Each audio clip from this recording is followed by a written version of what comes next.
감사합니다. 피아론의 노영우 소장이라고 합니다. 이 자리가 베스트 프랙티스를 얘기하는 자리인 것 같은데 어쩌죠 저는 베스트 프랙티스로 가는 과정에서 한 조직의 어떤 위험에 대한 이슈를 어떻게 진단할까를 한번 진단했었던 어떤 결과, 그리고 이렇게 하면은 어떻게 저희가 새롭게 어떤 리스크라든지 조직 내 위기에 대한 것들을 해결 방법을 찾을 수 있는 어떤 새로운 방법들, 이런 것들을 고민했었고 그거를 한번 도입했었던 사례를 좀 말씀드리려고자 합니다. 그래서 아무래도 앞서에 있는 어떤 여러 사례에 비해서 뭐 내용 콘텐츠라든지 이런 것들이 뭔가 재밌거나 아니면 뭔가 딱 와닿지는 않으실 수가 있을 것 같아요. 그런데 저희가 연구소로서 이런 부분에 접근을 새롭게 한번 시도해봤다라는 의미를 좀 받아주시면 될 것 같습니다. 제가 기업도 그렇고 조직 공공기관도 그렇고 조직의 어떤 위기 문제에 대한 것들이 고민이 있고, 그리고 위기가 터졌을 때 늘 에이전시나 이런 쪽에서 의뢰하는 것들이 어떻게 보면은 기술적인 위기 시스템 체계라든지 아니면 어떤 우리 조직에 있는 잠재적 위기 요소가 뭔지, 그리고 그런 것들을 발췌해내고 그것들을 이제 체계적으로 어떻게 시나리오 플래닝으로서 해결할지 이런 것들을 이제 제시해주는 어떤 매뉴얼적인 접근이 컨설팅에서 많이 시도되고 있습니다. 실제로 그걸 가지고 어떤 현안 이슈를 실무적으로 이렇게 해결하기도 하고요. 근데 제가 이제 그런 부분들을 하면서 늘 느꼈던 것들은 뭔가 이 조직에 대한 어떤 리스크나 아니면 위기에 대한 것들을 본질적으로 잡지를 못한다. 그러니까 어떤 기술적인 부분에 있어서 어떤 커뮤니케이션 스킬이라든지 어떤 시스템적인 보고 한라인이라든지 이런 것들에 대해서는 늘 강조하면서 이야기를 하지만 진짜로 이 조직이 우리가 해준 컨설팅 방향에서 앞으로 장기적으로 강력하게 리스크에 대한 어떤 것들을 잘 처리할 수 있는 조직이 될 것인가, 이런 고민에 대한 것들이 늘 있었는데, 다행히 이제 저희가 이제 제가 지금 말씀드린 한 사례 같은 경우는 어떤 기관이라 말씀드릴 수는 없지만 정말 큰 위기가 터졌었고, 그리고 그 위기에 대한 것들에서 저희한테 해결 방안에 대해서 열어놓고 이렇게 접근하셨어요. 그러니까 이 우리 조직에 대한 문제가 상당히 큰데 이걸 어떻게 하면 해결할 수 있을지에 대한 것들을 위기 관점에서, 특히 어떤 조직이 위기가 터졌을 때 내부 임직원들의 어떤 갈등, 그리고 그 원보이스 체계라고 우리가 많이 얘기를 하는데 그런 것들이 이루어지지 않는 어떤 그 거대한 어떤 문제들, 이런 것들에 대한 것들 큰 과제를 줬기 때문에 저희가 이제 접근한 방법 아예 새롭게 좀 고민해서 진행을 했습니다. 이 조직 같은 경우에는 어떤 그 임직원의 윤리 사건의 위기가 발생됐고요. 그래서 이것들이 대외적으로 크게 많이 논란이 됐었고, 어떻게 보면 한 정권의 큰 그 명암을 가리기도 했던 그런 이슈였습니다. 그런데 1년 동안 엄청나게 많은 고강도 쇄신 활동을 진행을 했었어요. 실제로 저희가 이제 어떤 쇄신을 했는지를 체크를 해봤는데 여기서 이 조직에서 이렇게까지 하면서 있어야 되나 할 정도로 큰 쇄신 운동을 했었고, 그러다 보니까 당연히 임직원들이 이제 너무 힘들고, 그러니까 사기가 저하됐고 조직의 어떤 부정적 전인 감정이나 이런 것들이 전이되는 것들, 이런 것들이 저희가 처음에 이제 딱 접근했을 때 그런 부분들이 막 보였거든요. 그래서 지금 이 문제에 대한 것들은 이게 상황에 대한 것들을 어떻게 극복하기 소통 문화 자체가 이루어질 수가 없는 그런 환경이었다고 생각이 들었습니다. 그래서 저희는 또 표면적인 것보다 본질적인 문제가 무엇이냐 이런 것들을 좀 고민하기 시작했고요. 이게 넘어가야 되는데.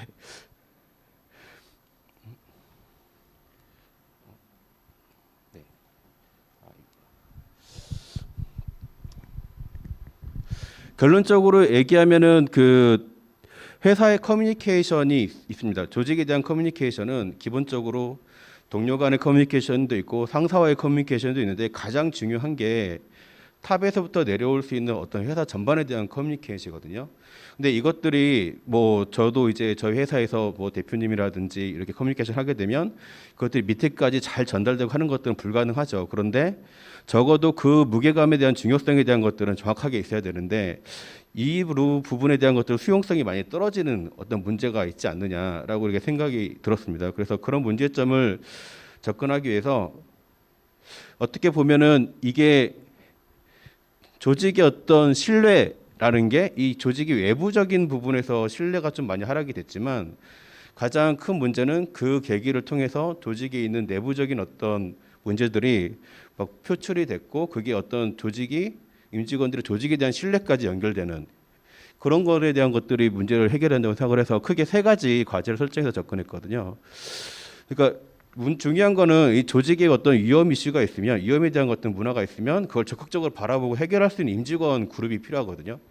근데 이 조직 같은 경우에는 그런 내부적 타격이 심하다 보니까 문제에 대한 걸 인식하고 있으면서도 해결하려고 하는 그룹에 대한 것들이 약간 좀 타겟팅이 좀 안 되는 부분들이 있는 것 같았습니다. 그래서 어떻게 하면 우리가 이 그룹들을 발견할 수 있을까, 여기에 대한 고민이 있었고요.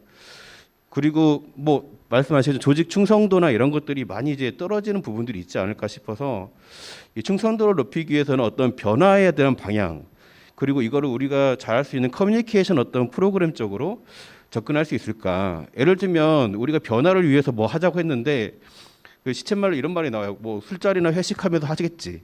이런 식으로 대한 어떤 기본적인 생각들인데 그런 걸 틀을 완전히 바꾸고 싶다.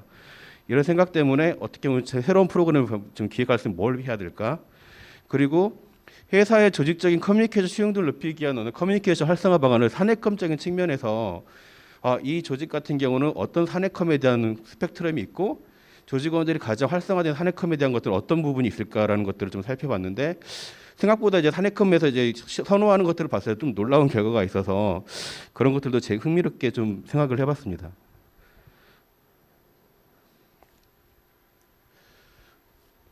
조금 이제 저희가 서베이를 진행했었기 때문에 어떤 차원적인 측면에서 어떤 부분을 좀 진단을 해야 될까를 좀 저희가 크게 6가지로 생각을 했고요. 저희는 이제 이렇게 위험 성향, 그리고 위험 문화에 대한 관점, 그리고 조직의 어떤 문화적인 로열티적인 측면, 조직 문화 측면, 산업컴에 대한 것들, 이 3가지 측면을 가지고 각각 어떻게 하면 개선 방향 도출하고 프로그램도 발굴하고 이런 것들을 좀 고민하는 이런 큰 프레임워크를 짜서 접근했고요.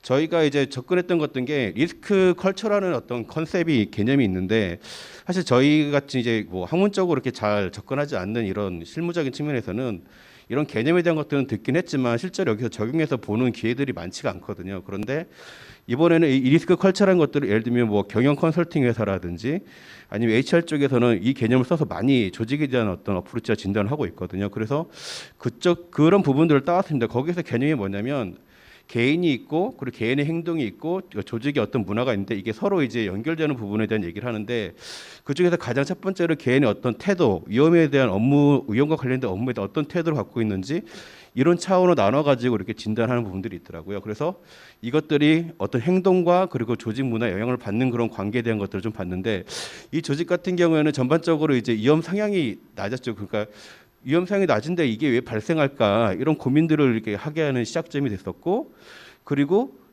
2030이랑 40이랑 50대라는 게 봤을 때 연령이 올라갈수록 위험성이 높은 성향을 보이는 분들이 있었는데 이것도 왜 그럴까 뭐 쉽게 생각할 때 우리가 뭐 기업에서 큰 이익이 터지거나 조직이 이익이 터지면 거의 다 좀 직급이 높으신 분들이 좀 많이 문제를 일으키시잖아요. 그래서 그런 연령에 연관되어 있나라고 했을 때 저희가 생각했던 파악한 인사이트는 이게 어떤 조직에서 오랫동안 그 조직에 몸담고 있으면 그 의사결정 속도라든지 어떤 문제에 대한 판단 속도 그리고 그런 것들은 연령이 올라갈 경험이 쌓이면 빨리빨리 판단하면서 접근하더라고요. 그러다 보니까 약간 모험적이면서도 도전적인 어떤 성향이 나타나더라고요. 그래서 저희가 생각했던 것들은 연령이 올라갈수록 왜 교육을 해야 되고 미디어 트레이닝을 해야 되고 잘 하실 수 있을 것 같은데 왜 이렇게 재교육을 해야 되느냐 이런 부분들에 대한 것들은 이런 성향을 통해서 좀 확인할 수가 있었고요.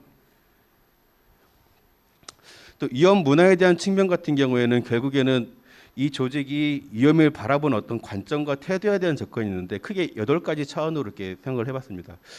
보시면 전반적으로 이제 점수가 이제 다 높다고 이렇게 할 수는 없는데 우리가 이제 관심 있게 도출했던 것들은 결국에는 부정적인 어떤 네거티브한 이슈를 조직 내에서 얼마나 빨리 전달하고 환기시키는 그런 부분하고 그리고 위기 대응에 대한 것들 업무 보상에 대한 부분인데 사실 위기는 업무적인 보상이 있는 조직이 거의 없거든요. 그러니까 위기를 잘했다고 해서 칭찬을 해줄 수 있을지언정 그게 경영평가나 이런 쪽에 들어가지는 않습니다. 보통 모든 조직들이. 근데 이런 부분들에 대한 것들이 상당히 취약했었고 이런 것들이 연결되는 부분들이 있었고 그리고 부정적인 이슈 공유나 이런 부분에 대한 얘기가 있었는데 보통은 당연히 네거티브한 이슈는 위에 올리는 것들을 싫어하겠지라고 했지만 문제의 본질은 그게 아니었었고요. 부정적인 어떤 이슈를 만들어서 위에 보고하거나 문제 해결하는 데 있어서 가장 중요한 거는 결국 업무 보상이라든지 업무와 양이 늘어나는 거 그러니까 내가 잠재적인 부정적인 이슈가 있어도 그거를 조직 내에서 환기시켜서 개선을 시키려면 그게 나의 일이 되거든요. 근데 그런 것들이 어떤 시스템적으로 체계적으로 문화가 형성이 안 되니까 이런 것들에 취약해진 어떤 컬처가 생기더라고요. 그래서 이런 부분에 대한 개선 사항들을 제가 도출할 수가 있어서 지금까지는 어떤 위기에 대한 어떤 시스템적인 어떤 보여지는 기술적인 문제에만 접근했었는데 전반적으로 저희 커뮤니케이션 PR 쪽에서도 HR이라든지 여러 개형적인 부분까지 접근할 수 있는 인사이트를 줄 수가 있어서 향후 이런 결과에 대한 것들을 가지고 변화에 대한 것들을 얘기해 볼까 합니다. 이런 진단 툴을 가지고 어떤 문화적인 측면을 네 가지 차원으로 보통 접근을 하는데 여기에서 보면 뭐 조직의 종속성과 뭐 시스템 인식이라고 되어 있는데 이 시스템 인식은 위기에 대한 어떤 인식적인 부분들, 조직의 종속성은 조직이 얼마나 이렇게 따르느냐 이런 부분에 대한 건데 이 조직 같은 경우는 문화적인 측면에서 수능 문화라든지 이쪽에 많이 포진돼 있었거든요. 앞으로도 이제 그런 공공 조직이다 보니까 이런 부분에 대한 것들이 많이 이렇게 수능 문화된 게 있는데 관심 있게 봤던 거는 이게 뾰족하게 나온 이 비판 문화에 있는 타깃 그룹이었거든요. 이 그룹 같은 경우가 사실 이 조직의 핵심 그룹입니다. 조직의 전반적인 어떤 문화적인 것들에 이렇게 쭉 들여서 있는 이거는 점수에 따라 하이라이키가 있지만 전반적으로 여기에 형성됐지만 이쪽에 있는 조직 자체가 결국에는 이 위기에 있어서 가장 핵심적으로 참여하고 해결할 수 있는 조직이다. 이런 것들을 발견할 수 있고 실제로 이분들과 FEGR 해보면 조직에 대한 위기에 대해서 가장 그 적극적이고 컨설팅을 갖고 접근할 수 있는 타깃이었다는 걸 더 확인할 수가 있었습니다.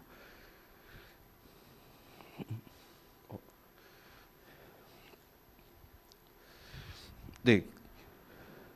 그래서 결국에는 어떤 개인 위험성이 어떤 조직의 어떤 위험에 대해 대응하는 태도나 이런 것들과 연결되는 부분들이 있는데 저희가 이제 분석했던 부분들은 저희가 목표로 했던 타깃, 어떤 타깃에게 어떤 접근에 어떤 커뮤니케이션과 접근해야 되는지 사실 답은 뻔하게 누구나 얘기할 수 있는 부분이지만 정확하게 이 조직의 어떤 문제점과 타깃에 대한 것들을 딱 잡아서 해결책을 바로 이렇게 하면 됩니다라고 할 수 있는 부분들이 접근하기가 좀 어렵거든요. 그래서 그런 것들에 대한 어프로치가 가능했던 거 이게 저희한테는 큰 의미가 있었고 향후에 조직에 대한 어떤 전반적 위기에 대한 개선 사항을 할 때 이런 어프로치가 적어도 PR 실무자라든지 컨설턴트한테 어떤 근거라든지 어떻게 보면 방향성에 대한 것도 줄 수 있는 방법이지 않을까 해서 저희 제시했습니다.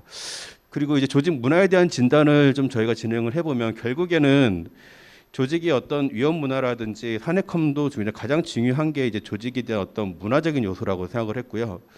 조직에는 충성도라든지 조직 문화에 대한 것들을 네거티브한 측면, 뭐 파지티브한 측면 이런 것들을 했는데 신기하게도 저희가 이제 했었던 이 조직의 문화는 모든 우리나라 공공 형식도 그렇고 기업도 그렇고 가장 많이 생기는 어떤 문화 형성의 결과 중심 문화거든요. 그러니까 아웃풋을 내야 되고 그걸 통해 성공을 해야 되고 그리고 칭찬을 받고 승진해야 되고 이게 결과 중심 문화인데 이 문화와 아무래도 이제 질서 중심의 어떤 문화가 강했는데 전반적으로 모든 조직들이 조직에 있는 구성원들의 어떤 제 계급들도 다 이 배려, 학습, 즐거움 이런 문화로 갔으면 좋겠다는 방향성이 명확하게 제시가 돼 있었습니다. 이게 다른 조직에 대한 것도 저희가 따로 진단해 봤을 때 즐거움과 학습에 대한 것들은 사실 경영진이 많이 요구하는 거고 밑에 임직원들은 어떤 뭐 배려라든지 이런 쪽으로 많이 돼 있는데 여기는 신기하게 이런 것들이 조직의 전반적인 어떤 니즈 방향성으로 돼 있더라고요. 그래서 이런 것들을 발견했을 때 우리가 이제 앞으로 해야 될 것들에 대한 방향성 같은 경우가 CEO가 어떤 행동을 해야 되며 그리고 또 어떤 타겟을 대상으로 이렇게 해야 되는지 이런 것들을 살펴볼 수가 있었고 또 이게 전반적으로 요즘에 조직에서 가장 중요한 게 HR 인사적인 부분의 관리 부분인데 그 핵심적인 포인트가 점점 트렌드 자체가 다양성이라든지 여성에 대한 이슈 그 또 하나 더 있다고 하면은 워라벨이라는 얘기가 있는데 업무에 대한 양적인 측면에 대한 관리가 어떤 조직이든 가장 중요한데 이것들을 잘 못하는 조직들 같은 경우는 언제든지 조직을 어떤 위험을 처하게 할 수 있는 이슈들이 나왔을 때 우리 임직원들이 같이 단합해서 할 수 없는 그런 문제도 발생할 수 있겠다 이런 것들을 좀 생각해 볼 수가 있었습니다.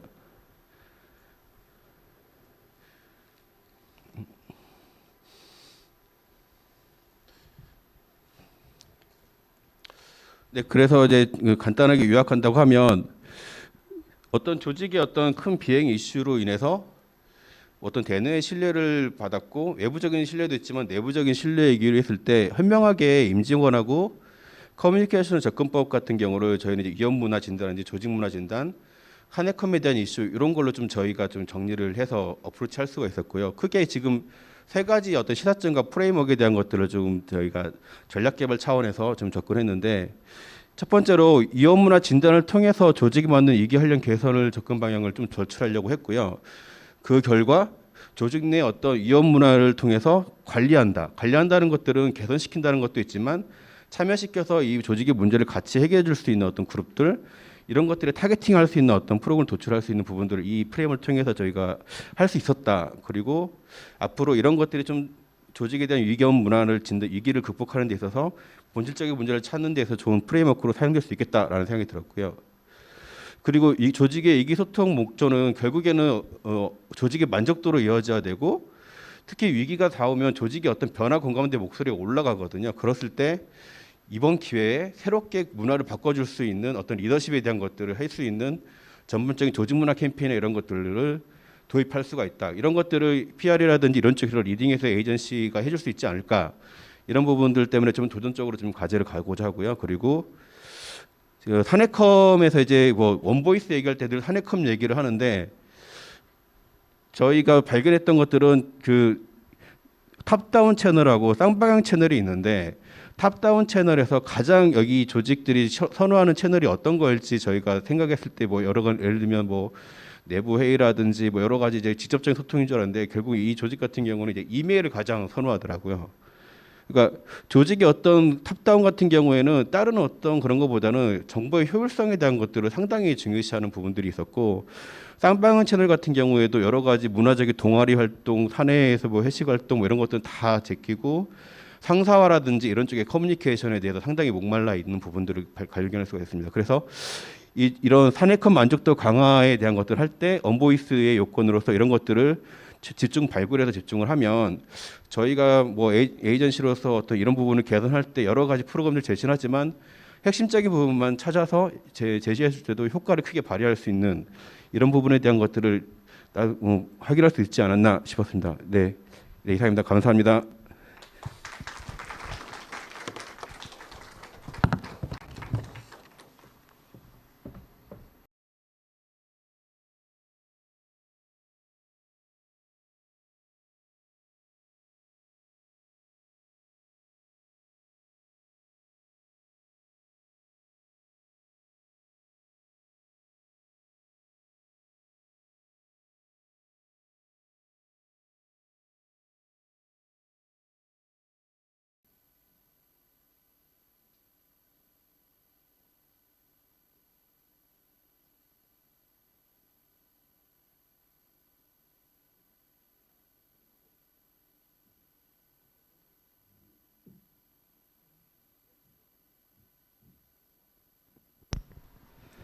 예, 안녕하십니까. 저는 오늘 한 기업의 이슈 상황과 그 관리 방법 그리고 평판 회복에 대해서 이제 PR 대행사가 어떤 역할을 했는지에 대해서 좀 말씀드리기 위해서 온 코콘 포토노빌리의 변용환이라고 합니다.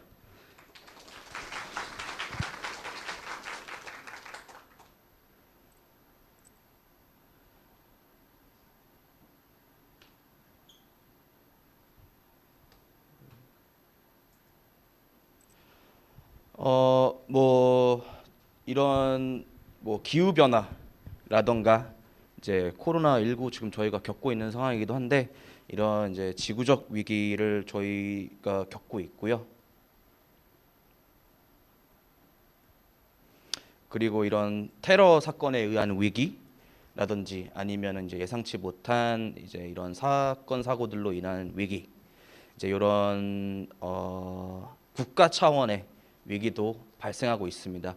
이와 같이 위기 상황은 저희가 예기치 못한 상황에 그리고 점점 더 다양한 종류로 발생하고 더 잦게 발생하고 있는데요. 오늘 제가 말씀드리고 싶은 위기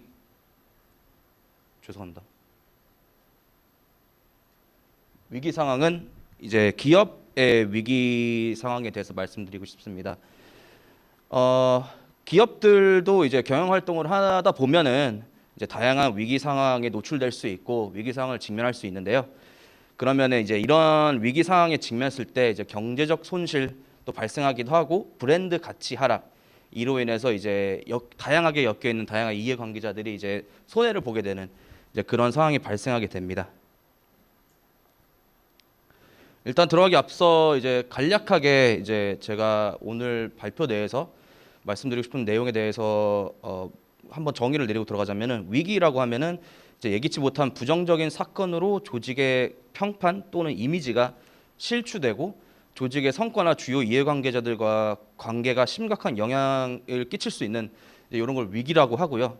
이제 이런 위기를 관리하는 것을 이제 부정적인 결과를 예방하거나 최소화함으로써 위기의 피해로부터 조직과 관련된 이해관계자들을 보호하는 것을 목표로 하는 것을 이제 위기 관리라고 하고요. 이슈 관리라고 하면은 이제 어떤 특정 위기 발생하기 전에 이슈들이 이제 다양한 이슈들이 잔존해 있는데 그 중에서 이제 좀 주요 이슈들을 선정해서 그거의 증감 또는 위기로 발전하지 않게끔 이제 관리하는 것을 이제 이슈 관리라고 하고, 평판 관리는 이제 한 기업의 평판 또는 명성을 유지하거나 형성하기 위한 이제 전략적 커뮤니케이션 활동을 이제 평판 관리라고 일단 정의하고 들어가겠습니다. 그러면은 이제 저희 어머니 같은 분들은 이제 저한테 물어보세요. 너는 PR 회사를 다닌다고 했는데 왜 위기 관리를 하고 있니? 라고 하면은 일단 일반적으로 이제 저희한테 문의가 위기 상황에서 문의가 오는 상황들을 봤을 때 대부분이 내부 TF팀은 꾸려지고 이제 대부분 법률적인 부분은 이제 로펌들한테 많이 의뢰를 하죠. 근데 이제 메시지라던가 아니면은 이제 여론 설득하는 과정에서 이제 대부분 PR 에이전시의 도움이 많이 필요하기 때문에 그런 상황에서 저희들한테 문의가 오는 경우가 많습니다. 특히 초기 대응 시에 이제 뭐 회피 또는 변명 등과 같은 잘못된 메시지로 이제 그러니까 상황을 악화시키는 경우도 종종 발생하고요. 그리고 특히 이제 언론에서 정확하지 않은 정보를 바탕으로 기사를 게재했을 때 그런 이제 부정확한 정보를 바로잡아주기 위해서 이제 그런 역할을 이제 저희가 하고 있다고 보면 될 것 같습니다. 그래서 위기 상황이 발생하면은 이제 어떤 절차에 따라서 이제 대응을 하냐? 만약 단건에 좀 잠깐 지나고 나는 이제 위기 상황일 경우는 이제 일단 사실관계 확인을 하고 그 다음에는 이제 저희 내부에서 입장 정리를 하겠죠. 그 다음에 이제 그런 입장을 이제 대중한테 발표를 하고 그 다음에 언론 대응도 준비를 해야겠죠. 그 다음에 이제 언론 대응을 한 다음에는 이제 기사들이 어떻게 나오는지 이제 지속적으로 모니터링을 하고 그 다음에 후속 보도가 어떻게 나오는지 확인을 한 다음에, 그런데 이게 대부분 위기 상황이 이제 한 번에 끝나는 경우는 굉장히 드물고요. 그래서 이제 이 아래 표가 잘 보이시는지 모르겠지만 이제 저희 회사에서 사용하고 있는 이제 위기 상황 대응 절차라고 보시면 되는데, 일단 위기가 발생을 하면은 이제 대응을 할지 말지 일단 이거는 사실관계 확인 후에 이루어지겠죠. 그다음에 이제 대응 수위를 결정하게 되는데 이게 하이 프로파일, 로 프로파일은 이제 좀 이따가 다시 설명을 드리겠습니다. 그다음에는 이제 대응 자료 준비를 하고 그다음에 이제 미디어나 고객 뭐 내부 직원들에 대한 이제 메시지가 나가고 그다음에는 이제 미디어 응대를 한 다음에 필요한 경우에는 이제 좀 이제 우호적인 여론을 형성하기 위해서 이제 오피니언 리더들을 통한 이제 기고문을 게재한다던가 아니면은 언론사를 통한 이제 공동 자담회 같은 거를 통해서 뭐 해당 이슈에 대한 이제 토론을 해보겠죠. 그 다음에는 이제 이슈가 지나고 나서 이게 계속 이제 위기 상황으로 판단을 할 수 있는지 없는지를 이제 계속 모니터링을 하면서 이제 다음 이슈가 발생하지 않게끔, 다음 위기 상황이 발생하지 않게끔 이제 관리를 하는 이제 과정인데, 사실 저희 이제 PR 컨설턴트들이 가장 이제 중요하게 생각하는 부분이 이제 이런 대응 수위 결정인데, 물론 이제 대응을 할지 말지 이것도 굉장히 중요하긴 한데, 요거는 대부분 이제 내부 TF 팀에서 이제 많이 말씀을 주시고 이제 저희는 이제 하이 프로파일로 갈지 로우 프로파일로 갈지 이제 이런 결정을 하는 상황에서 저희가 이제 조언을 해주는 경우가 많은데, 흔히 하이 프로파일로 가면은 이제 좀 적극적으로 대응을 해서 이제 저희 입장도 좀 세게 나가보고 이제 특정 이슈에 대해서 이제 한번 좀 세게 반응을 하는 건데, 이제 로우 프로파일 같은 경우는 좀 약간 리액티브 베이스로 해서 이제 저희의 입장을 좀 최소화한 다음에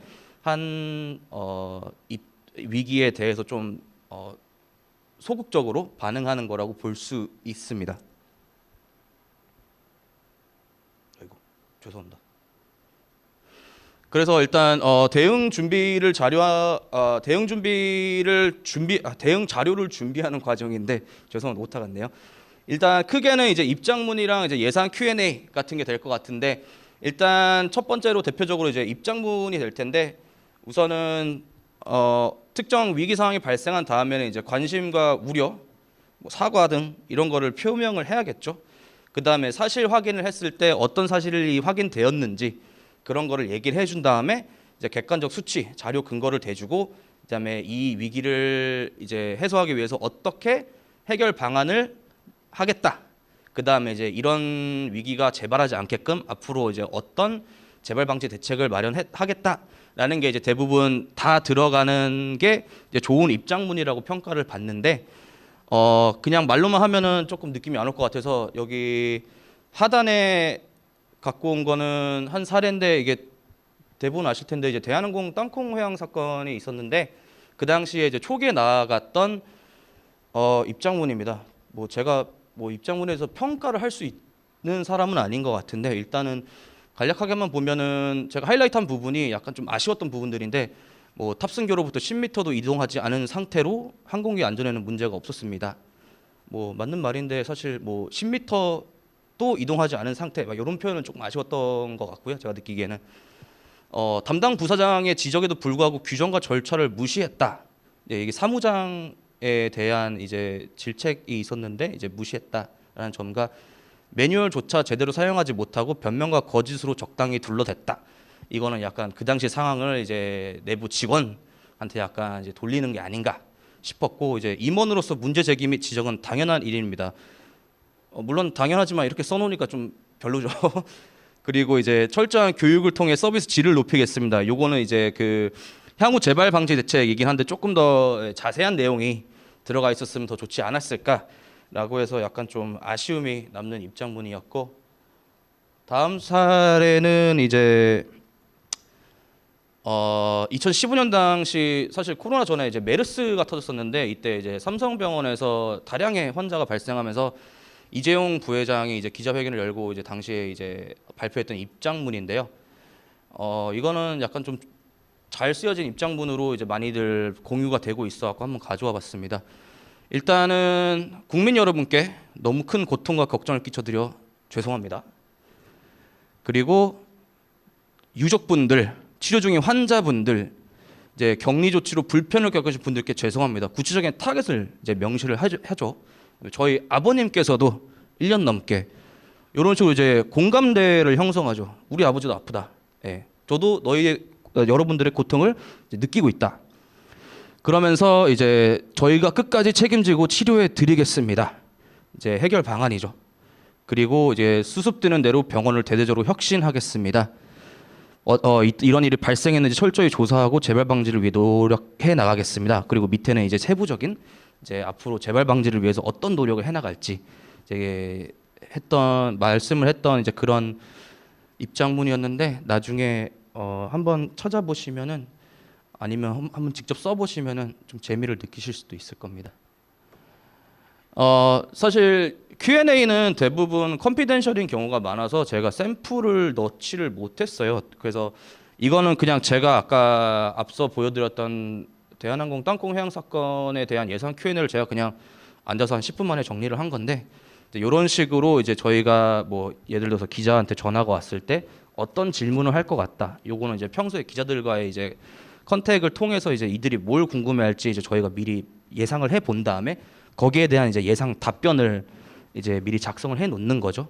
그래서 요거를 바탕으로 예를 들어서 이제 기자 입장문이 나가고 기자들은 당연히 추가로 궁금한 게 있으니까 전화가 올 거거든요. 그러면 이제 요거를 이제 펼쳐 놓고 뭐 해당 질문에 대해서는 이제 이렇게 답변을 하겠다. 그리고 이제 아직 답변을 할 수 없는 내용은 이제 나중에 뭐 추후에 다시 확인한 뒤에 말씀드리겠다라고 해서 이제 크게 사전에는 이렇게 좀 입장문과 Q&A를 이제 준비하는 경우가 많습니다. 그래서 사실 좀 시간이 오래 걸렸는데, 저희가 이제 2016년, 17년도에 진행했던 이제 디젤 게이트에 대한 사례를 설명드리기에 앞서 이제 디젤게이트란 뭐냐에 대한 설명이 좀 필요할 것 같아서 간략히만 설명드리겠습니다. 일반적으로 내연기관차는 이제 가솔린차가 있고 디젤차가 있는데 디젤차의 경우는 가솔린차보다는 힘이 좋지만 이제 환경적으로는 굉장히 친환경적이지 못하다라는 이제 평가를 많이 받는데 2000년대 후반부에 들어서 이제 한 자동차 회사에서 이제 클린 디젤이라는 이제 새로운 제품을 내놨습니다. 디젤 차인데 휘발유만큼 친환경적이고 연비도 높으면서 그래서 우리 디젤 차는 좋다라는 식으로 이제 판매가 굉장히 잘 되던 차였는데 당시에 그래서 미국에 있는 한 대학교 연구팀이 이 클린 디젤 엔진이 궁금해서 이제 실제로 이제 연구를 진행하게 됩니다. 사실 이들도 그냥 좋은 결과가 나올 거라고 예측을 하고 이제 연구를 진행했었는데 근데 이제 실제 연구를 진행해 보니까 이제 수치가 너무 안 좋게 나왔던 거죠. 그러니까 예를 들어서 질소산화물이 보고된 수치보다 많게는 최대 한 40배 정도 이제 나오게 되는 이제 그런 수치가 나왔는데 질소산화물은 참고로 이제 우리 몸에 굉장히 해로운 이제 배출가스라고 보시면 됩니다. 그래서 이게 너무 놀라서 이제 미국 환경보호청이 또 이제 조사를 착수했습니다. 그리고 약 1년 뒤에 이제 2015년 9월쯤에 조사 결과를 발표했는데 실제로 저 대학 연구팀이 진행했던 결과에 굉장히 근접한 값이 나왔던 거죠. 그리고 이게 더 나아가서는 이제 유럽 그리고 이제 한국에 있는 환경부도 이제 조사를 착수하게 됐는데 비슷한 결과가 나오고 알고 봤더니 문제가 뭐였냐면은 임의 설정 장치가 이제 들어가 있었는데 이게 쉽게 설명드리자면은 예전에는 자동차 이제 그 배출가스를 테스트할 때 실내에서 이제 테스트 베드 위에 올려서 그냥 직진만 쭉 하는 데서 이제 테스트를 하다 보니까 이게 그렇게 이제 인증 통과하는 경우가 많았었는데 이 연구팀에서 어떻게 실험을 했냐면은 실제 달리는 자동차에다가 그 배출가스 검사기를 달아놓고 실제로 본인들이 타고 돌아다니는 거예요. 그러니까 이 임의 설정 장치라는 게 뭐냐면은 이 계속 직진만 했을 때는 좋은 배출가스 결과 수치가 굉장히 좋게 나올 수 있게 이 장치가 켜지는데 실제 도로 나가서 좌회전도 하고 우회전도 하고 뭐 스톱도 하고 뭐 고도했다가 막 이러면은 이 장치가 꺼짐으로써 실제 배출가스는 굉장히 높게 나오는 거죠. 특히 질소산화물이. 그래서 이제 조작이다라는 식의 얘기까지 나왔던 사례였는데 이게 결국은 이제 한 자동차 회사에서 시작되긴 했었는데 지금은 거의 이제 유럽에 있는 자동차 브랜드들이 거의 다 이제 영향을 입었을 만큼 굉장히 큰 역사상 자동차 역사상 가장 큰 이제 이슈가 되었고 이게 사실 이제 연비를 높이기 위해서 이제 자동차 기업들이 너무 치열하게 경쟁을 하다 보니까 이제 이런 결과가 초래되지 않았나라고 보고 있습니다. 그래서 이 시발점이 된 A사의 당시 2015년도 상황을 보면은요, 국내에서는 연간 판매량이 약 6만 8천 대로 국내 수입차 업계 1위 브랜드였고요. 클린 디젤 엔진을 앞세워 탄소 배출을 줄일 수 있는 대체 디젤 엔진으로 적극 홍보했었고, 근데 이제 대상 이제 여기 판매된 차종이 약 12만 대로 확인됐었고, 이 디젤 게이트에 이 클린 디젤이 들어가 있던 차량이 그리고 차종만 약 32종에 당시 판매 차량의 한 70% 이상을 차지할 정도로 굉장히 이제 높았죠, 판매량이. 그래서 저희한테는 2016년도 초에 의뢰가 들어와서 실제로 프로젝트에 착수를 했었고, 그래서 이제 보면은 그 전에는 이제 판매율 때문에 대부분 이제 NPR 위주로 활동을 했었는데 이제 별도 CPR 전담하는 이제 기업 홍보를 전담하는 조직이 없어서 사실 평판이라는 게 좀 부족했던 그런 상황이었습니다. 그래서 사실 저희가 이제 일을 시작했을 때는 2016년도 한 봄쯤이어서 이미 첫 번째 입장문이 나가고 난 뒤였는데 그 다음부터는 이제 다양한 이슈들이 발생했고요. 사실 이런 글로벌 스케일의 위기라든가 이제 글로벌 회사가 해외에 본사가 있는 글로벌 회사 같은 경우는 사실 내부 사실 확인이나 그런 것들은 이제 본사에서 해서 오는 경우가 많고 입장 정리도 대부분 본사에서 다 해서 이제 커뮤니케이션 툴킷이라고 이제 저희한테 날라옵니다. 근데 이제 대부분 이제 콜을 하면은 이제 유럽이랑 시간차가 한 8시간 되는데 그러면 저희 시간으로 대부분 한 밤 11시에서 12시 정도에 이제 콜을 진행하는 경우가 많은데 그러면은 들어가야죠. 예. 들어가서 이제 커뮤니케이션 툴킷을 갖고 난 다음에 이제 걔네들은 이제 우리는 현지 시간에 몇 시에 배포할 거다. 근데 이제 그러니까 외신 기사를 보고 이제 국내 기자들이 쓰면은 좀 잘못된 정보들이 있거나 아니면 좀 특정 단어 같은 게 이제 잘못 사용될 수도 있을 것 같아서 그러면 저는 뭐 예를 들어서 콜이 끝나면 1시부터 아침 8시 반까지 이제 국문 자료를 준비할 수 있는 시간이 대략 한 6시간 반 정도 주어집니다. 그럼 저희가 국내 시장에 해당되는 내용들만 그 글로벌 커뮤니케이션 툴킷에서 뽑아내서 이제 최대한 빨리 자료를 만드는 이제 그런 과정을 겪게 되고요. 그래서 이제 저희가 가장 신경 쓰는 거는 이제 물론 해외 본사에서도 이제 자료를 배포를 하면은 이제 영문 기사가 나겠지만 그거를 보고 한국 기자들이 이제 국문으로 번역을 했을 때 약간 이제 잘못 번역되는 용어들 아니면 우리가 원하는 용어들이 조금 반영되기 위해서 이제 좀 발빠르게 대응을 하는 경우가 많고요. 그 다음에는 사실 입장문 발표하고 나서는 이번 건은 이제 굉장히 많은 이슈들이 따라왔는데 사실 뭐 환경부에서 조사도 했고 고발도 했고 검찰 조사 뭐 환경부 인증 취소됐었고요. 또 이제 미국 시장과의 차별 문제 뭐 이런 것도 있었고 허위 과장 광고 관련해서 이제 공정위 고발도 받았었고요. 리콜 시작할 때 뭐 리콜 달성률이 몇 프로 되는지 또 신규 인증 획득했다 이런 식으로 이제 다양한 이슈들이 뒤따르면서 거의 한 2년 정도 되게 장기화됐던 이제 이슈 관리 사례였습니다. 사실 아까 대응 수위 결정에서 이제 빠르고 정확한 이제 대응 수위가 결정이 필요하다고 했는데 특히 이제 어떤 현안에 대해서는 이제 좀 빠르게 결정을 해서 이제 하이 프로파일로 갈 수 있는 경우가 있는데 특히 이제 미국 시장과의 차별 문제는 이제 국내 언론에서 많이 다뤘었는데 이제 우리나라 법은 이제 유럽 쪽 법을 많이 따라가다 보니까 이제 미국 쪽이랑은 좀 차이가 있을 수밖에 없었고 이제 이런 거는 저희가 실제로 좀 하이 프로파일로 대응을 했었던 사례고요. 말씀드렸다시피 대응 시간이 짧은 경우가 많고 그리고 이제 사실 하나의 이슈가 앞으로 어떻게 전개될지 몰라서 좀 두세 개의 시나리오를 준비하는 경우가 있는데 예를 들어서 뭐 환경부가 조사 결과를 발표한다. 그래서 환경부가 조사 결과를 발표했을 때 그들의 메시지 수위나 조사 결과가 뭐 저희한테 유리하게 나왔을 때 시나리오 1 아니면 불리하게 나왔을 때 시나리오 2 불리하게 나왔지만 굉장히 조금 톤 다운된 메시지를 했다. 뭐 시나리오 3 이렇게 해서 이제 다양한 시나리오에 따라서 또 저희 입장문과 예상 Q&A는 또 다 다르게 준비를 해야 되는 경우가 많아서 좀 시간이 많이 드는 경우가 많습니다. 그리고 이제 좀 담당 정부 부처와의 대립하는 경우도 있어서 이런 것도 좀 감수를 해야 될 때가 있고요. 그리고 사실 이제 저희가 언론 PR을 하다 보면 대부분 산업부 기자들이랑 이제 커넥션이 많은데 이제 실제로 이제 이런 다양한 이슈들이 있다 보니까 뭐 사회부, 환경부, 뭐 법조부 진짜 뭐 다양한 기자들이 쓰다 보니까 이제 고객사에서는 막 이 기자 연락처 좀 확보해달라 막 이런 경우가 있는데 사실 이런 거는 뭐 저희도 아름아름 통해서 아시는 분들 통해서 이제 구하는 경우도 있는데 뭐 못 구하는 경우가 있으면 뭐 어떻게든 뭐 메일을 보내든가 해서 하는 경우가 많습니다.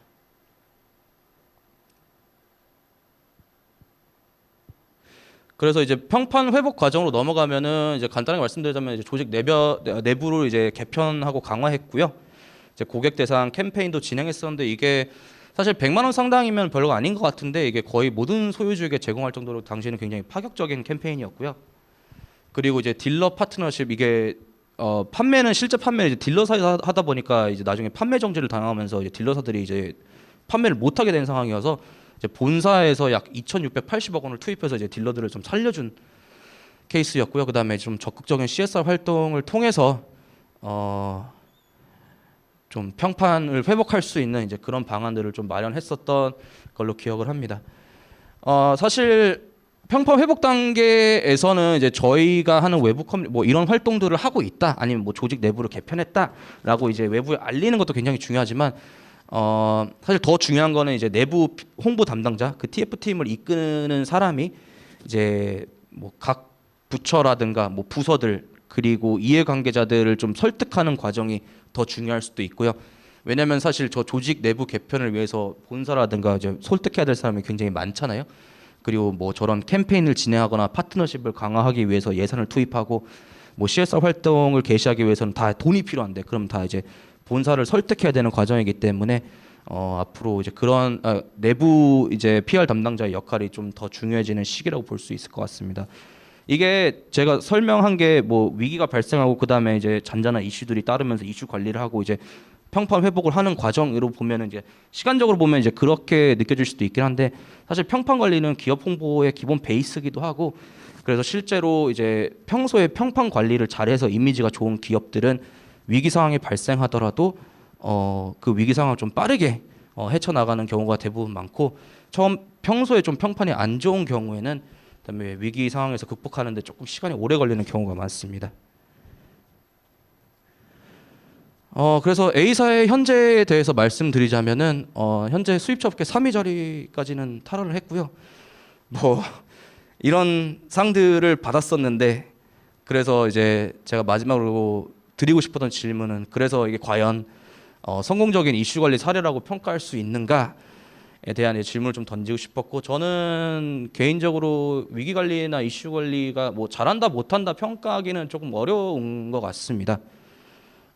이게 사실 뭐 시간이 없어서 좀 짧게 말씀드려야 될 것 같은데 아까 앞서 봤던 뭐 캠페인이라던가 이제 그런 거는 이제 성공 뭐 실패 그리고 저희가를 판단할 수 있는 이제 뭐 기본 그런 게 기준이 있고 아니면은 일반적으로 저희가 실패한 위기 관리 위기 사례는 많이 보는데 이제 성공한 위기 사례는 사람들이 얘기를 많이 안 하잖아요. 그래서 그런 거 보면은 이제 입에 오르내리지 않으면 그게 결국 성공한 게 아닌가라고 이제 생각을 하긴 하는데 그래서 오늘 학생분들도 함께 하신다고 해서 만약 미래 PR 컨설턴트가 되고 싶거나 되기 위해서는 좀 어떤 활동들을 하면 좋을까에 대해서는 약간 간략하게 2가지 정도만 준비를 했는데 시간이 부족해서 나중에 저 책자에 한번 읽어보시면 좋을 것 같습니다. 예, 이상입니다. 감사합니다.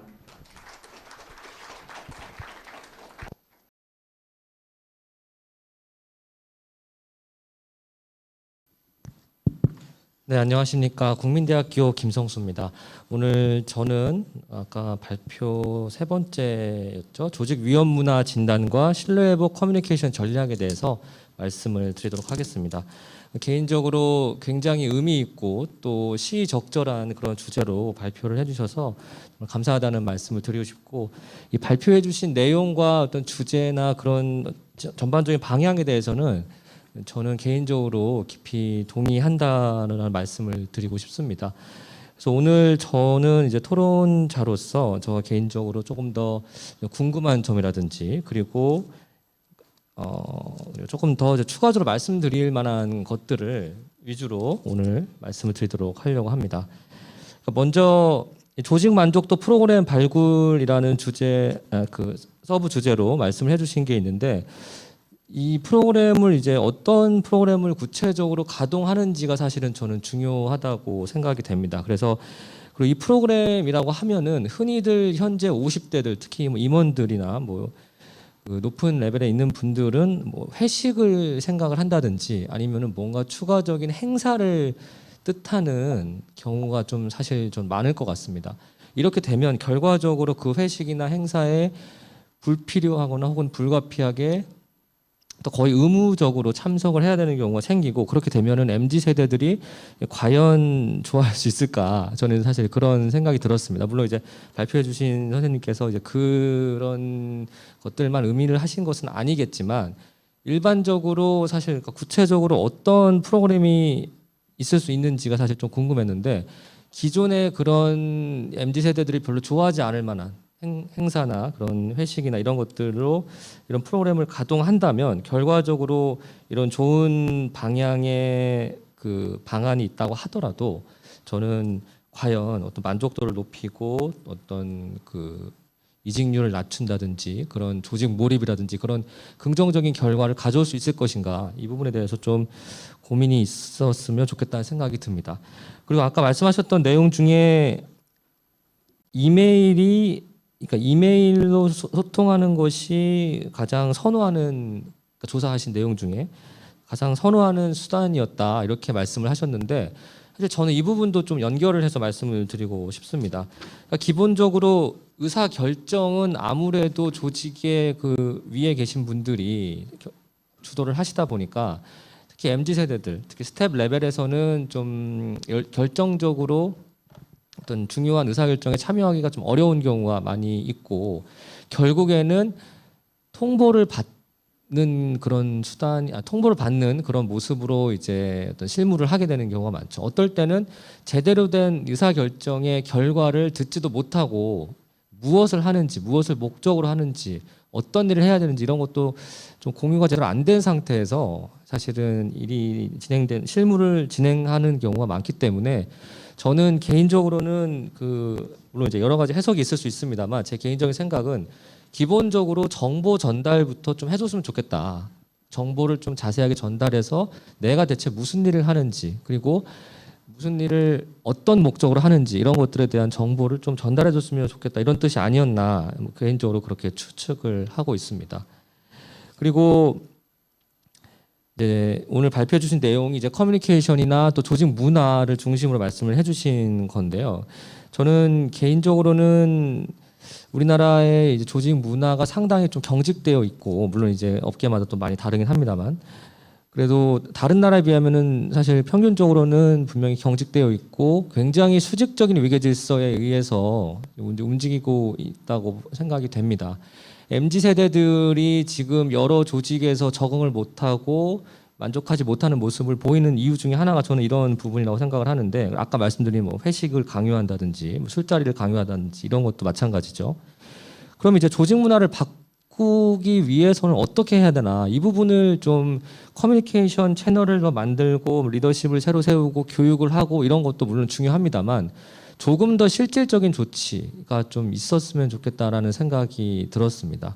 그래서 저는 뭐 개인적으로 그 HR 인사관리나 뭐 인적자원관리나 이쪽 분야를 공부하는 사람은 아닙니다만, 이 PR 분야가 결과적으로 이제 커뮤니케이션을 넘어서 어떤 전체적인 이 기업이나 혹은 조직의 프랙티스를 이제 다루는 분야로 확장되고 있다는 면에서 봤을 때, PR에서도 이제 HR 분야와의 어떤 일종의 결합을 통해서 실질적인 조치를 좀 강구해 보는 것이 좋겠다고 생각을 했었습니다.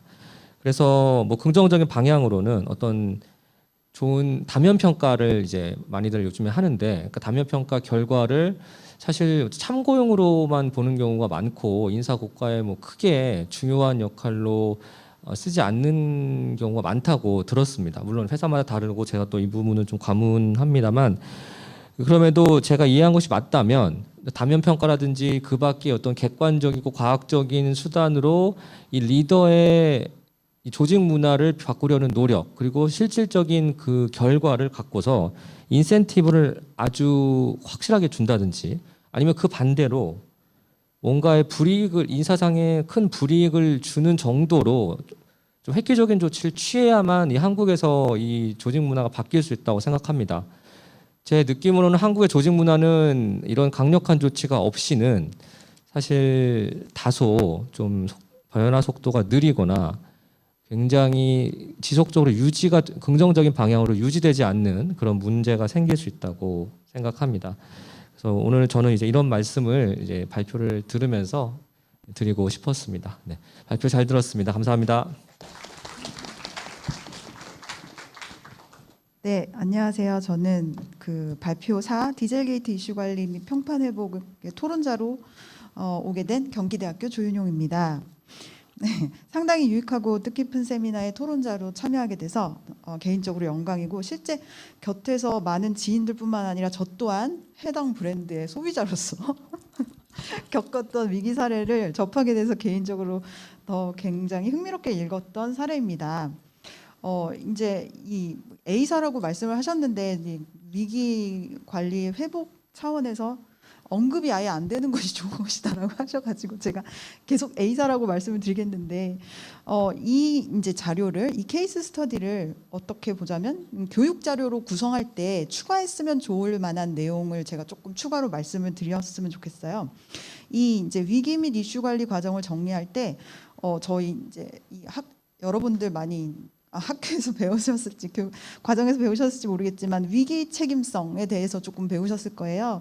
그래서 쿰즈의 위기 책임성, 뭐 공중의 인식 정도, 그리고 SCCT 모델 이런 거 배우셨을 텐데 여기서 제시한 그 위기 책임성, 조직이 어느 정도 위기에 책임이 있는지의 정도를 책임이 낮음부터 책임이 높음까지로 구분을 하고 그에 맞는 그런 전략을 제시를 한 그 모델을 여기에 조금 매치를 시켜줬으면 좋겠어요. 그래서 쿰즈의 위기 책임성 모델에서 이 사례는 사실상 디피트 디바이스를 설치하였고 어떻게 보자면 소프트웨어를 조작해서 배출가스량을 조작했다는 점. 그러니까 겉으로는 클린 디젤을 표방을 했지만 이 이제 속으로는 소프트웨어를 조작한다든지 그런 점으로 인해서 일련의 거짓과 발각이라는 점입니다.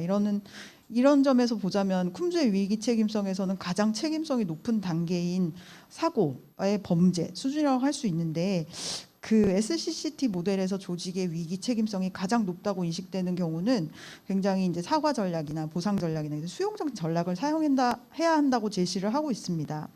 그래서 이 사례에서 제시한 보상, 행동 시정, 사과 전략 같은 것은 마땅해 보입니다. 하지만 이거를 이제 교육 자료로 케이스 스터디로 디벨롭함에 있어서 이런 그 위기 책임성 모델, SCCT 모델 이런 것을 추가해서 설명을 한다면 조금 더 유용한 자료가 될 수 있을 것 같습니다. 그리고 이 위기를 둘러싼 다양한 공중들, 사실상 최종 소비자만이 공중이 아니죠. 여기서는 환경부, 검찰, 공정거래위원회 등 다양한 외적 위험 요인이 국가기관임과 동시에 또 상당히 주요 공중으로 인식되고 있다라는 점입니다. 이러한 공중들 간의 불편한 관계는 언론과 최종 공중인 소비자들 눈에도 또 다른 위기로 여겨질 수 있다라는 점이 가장 큰 점이고요. 이것은 자칫 A사 문제가 아니라 디젤차 시장 전반에 대한 인식 악화에 큰 영향을 미칠 수도 있고 이미 그렇다고 보고 있습니다. 그래서 지속적인 위기 관리 그리고 나아가 사후 관리가 중요하다는 말씀해 주셨는데요. 사실상 이제 평판 관리는 최종 소비자만을 위함이 아니라 조직의 외적 위험 요인, 아까 말씀드렸던 환경부, 검찰, 공정거래위원회 등등 다양한 외적 위험 요인을 과의 그 관계 개선을 중심으로 이루어지는 것도 좋겠다라고 생각을 했습니다. 그리고 여기 이제 청중으로 오신 이제 대학생 분들께 제가 또 이런 점은 굉장히 드리고 싶어요. 근데 미래의 위기 중에서 가장 높은 빈도로 발생할 것 같은 위기들이 사실상은 환경 규제나 개인정보 보호와 같은 그런 기술 분야, 이쪽 분야의 전문 지식을 미리 쌓아놓는 것이 굉장히 유용할 것이라는 생각이 좀 들었습니다. 네, 제 토론은 여기까지 하겠습니다. 감사합니다.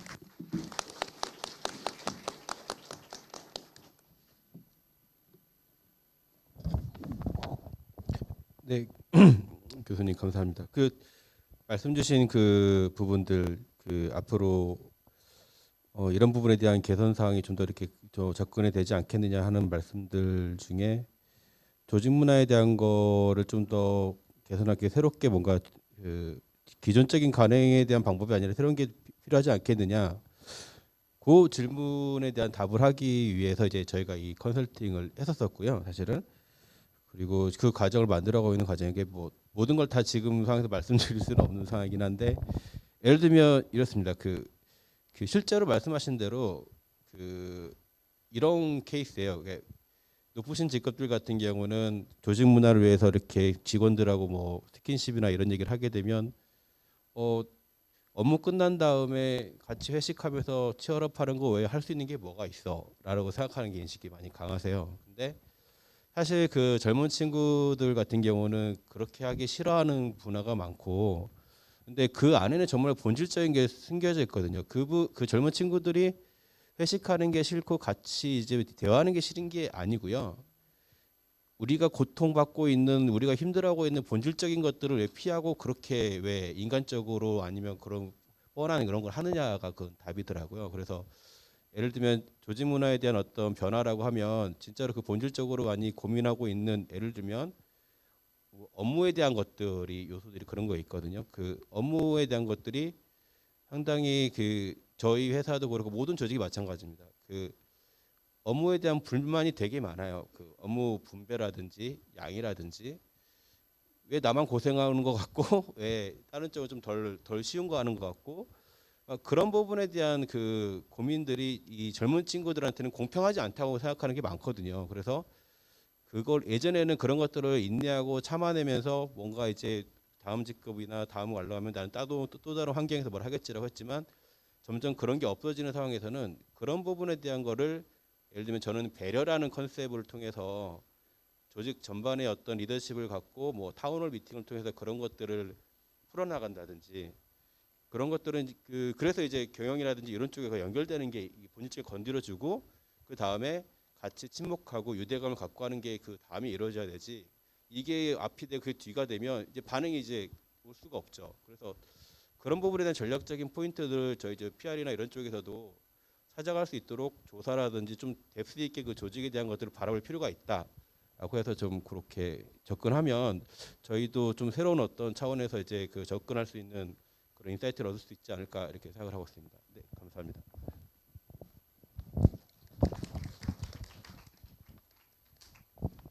네, 교수님 감사합니다. 저도 다 어느 정도 동의를 하는 내용이고, 저희가 사실 한 20분 정도밖에 시간이 없기 때문에 조금 더 다양한 이해관계자들별로 좀 어떤 전략을 취했고 좀 어떤 메시지를 갖고 갔는지 조금 더 깊게 들어갔으면은 더 좋은 발표가 됐을 거라고 저도 사실 준비하면서 생각을 했었는데, 이게 한 20분 만에 이제 이 위기에 대한 설명, 그리고 이제 좀 언론을 대상으로 좀 어떤 활동을 했고 어떤 전략으로 갔는지 좀 설명을 하다 보니까 좀 그런 게 저도 좀 아쉬웠고요. 그리고 교수님께서도 말씀 주셨다시피 앞으로 뭐 정보 보안, 뭐 환경 문제, 뭐 이런 다양한 기업 위기들이 발생할 확률이 굉장히 높고요. 제가 발표하면서 너무 좀 높은 업무 강도 관련된 얘기만 한 것 같은데 상당히 재밌고 많은 보람을 느낄 수 있는 일이니까 젊은 학생분들도 많은 관심을 가져주시면 좋을 것 같습니다. 감사합니다.